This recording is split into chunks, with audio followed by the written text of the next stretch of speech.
خدا آنے اور جانے سے پاک ہے، وہ ہر جگہ موجود ہے، وہ پردے کے ادھر بھی ہوتا ہے ادھر بھی ہوتا ہے، وہ کائنات کی ہر جگہ پہ محیط ہے۔ پھر اس نے کیوں کہا کہ میں لے کر گیا؟ تو یہ فعل تھا جبرائیل کو، اور چونکہ جبرائیل معصوم ہے اللہ نے اس کے فعل کو اپنا فعل کر دیا۔ ارشاد ہوا وما رمیت اذ رمیت ولکن اللہ رما، میرے حبیب یہ کنکریاں آپ نے نہیں پھینکی بلکہ میں نے پھینکی، کیونکہ مصطفیٰ معصوم ہے لہذا ان کے فعل کو اپنا فعل کا۔ اور قرآن میں فرمایا مریم کو ہم نے پالا۔ معبود تو نے مریم کو کیسے پالا؟ فرمایا وَقَفَّلَهَا زکریا، ہم نے اسے زکریا کی گود میں پالا۔ تو نبیوں سے بھی پرورش کروا کے اپنا فعل کہتا ہے، تو مصطفیٰ کو کسی نبی کی گود میں پلوا دیتا۔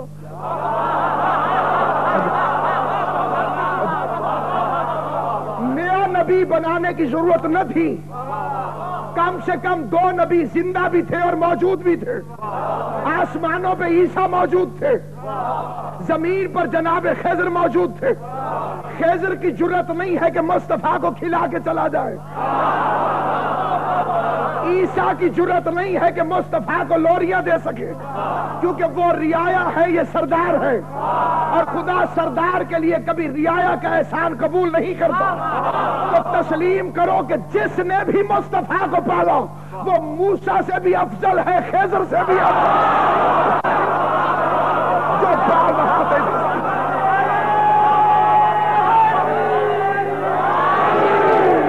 جس نے بھی پرورش کی، جس نے بھی پرورش کی، حضرت ابو طالب علیہ السلام بلند تر طلبا،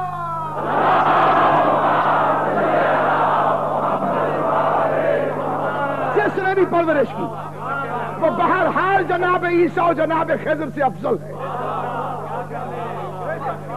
اس لیے کہ اس کی آل بھی چنی ہوئی ہے۔ ان اللہ اصطفیٰ آدم و نوحا وآل ابراہیم وآل عمران، صرف نبیوں کا چناؤ نہیں ہوتا، آل کو بھی وہ چنتا ہے، اور جس عمران کی آل چنی ہوئی ہو اس نے اپنی آغوش میں پیغمبر اعظم کو پالا، اور اللہ نے کہا کہ ہم نے پالا،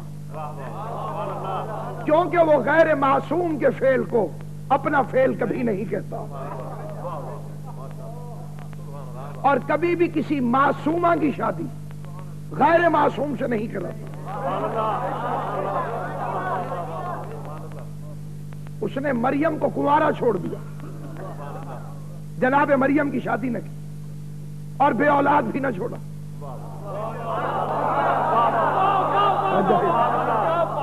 معبود تیری اپنی حکمتیں ہیں، شادی کرا کے عیسیٰ دے دے۔ کہا نہیں، ایک سبق سنانا چاہتا ہوں تمہیں کہ عصمتوں کے خاندان میں ولادتوں کا سلسلہ ویسے نہیں ہے جیسے تم پیدا ہوتے ہیں۔ یہ خاندان عصمت ہے، تاکہ تمہیں سمجھایا جا سکے، تاکہ تمہیں بتلایا جا سکے کہ عصمتیں ان چیزوں کی محتاج نہیں ہیں کہ جن کے تم محتاج ہو۔ ہماری ماں بوڑھی ہو جائے تو ماں نہیں بن سکتی، اسحاق کی ماں بوڑھی بھی ہو جائے تو اللہ اسے امر الہی کی صورت میں فرزند عطا فرماتا ہے، کیونکہ عصمتوں کے خاندان کے تذکرے الگ، عصمتوں کے خاندان کے طریقے الگ، معصوم کی نو الگ، خاطی کی نو الگ۔ بس یہی سبب ہے سامعین گرامی قدر کہ جب اس کائنات میں حضرت عیسیٰ تشریف لائے، معجزے سے آئے، اور ماں گود میں لے کر کھجوروں کے جھرمٹ میں بیٹھی۔ مریم کو بھوک لگی، جبرائیل آئے، کہنے لگے مریم اٹھو، درخت ہلاؤ، کھجوریں گریں گی، اٹھا کے کھا لو۔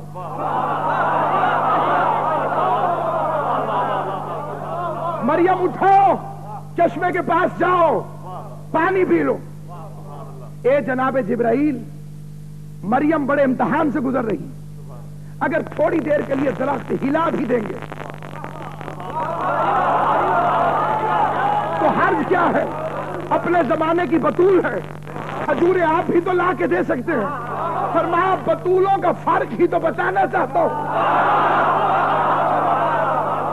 جو اٹھ کے خود کھجوریں اٹھائے وہ اور ہوتی ہے، اور جبرائیل جس کی چکی چلا رہا ہے یہ فرق ہے۔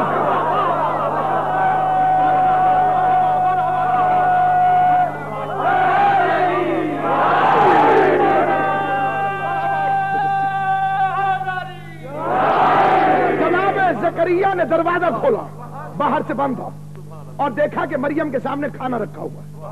پوچھا کہاں سے آیا؟ بڑے ناز سے فرمانے لگی اس نے بھیجا ہے۔ کیا کہنے اہل بیت مصطفیٰ، جو عرش سے کھانے منگوا کر بطول ہو وہ عیسیٰ کی ماں ہوتی ہے، اور جو عرش میں روٹیاں بھجوا کر بطول ہو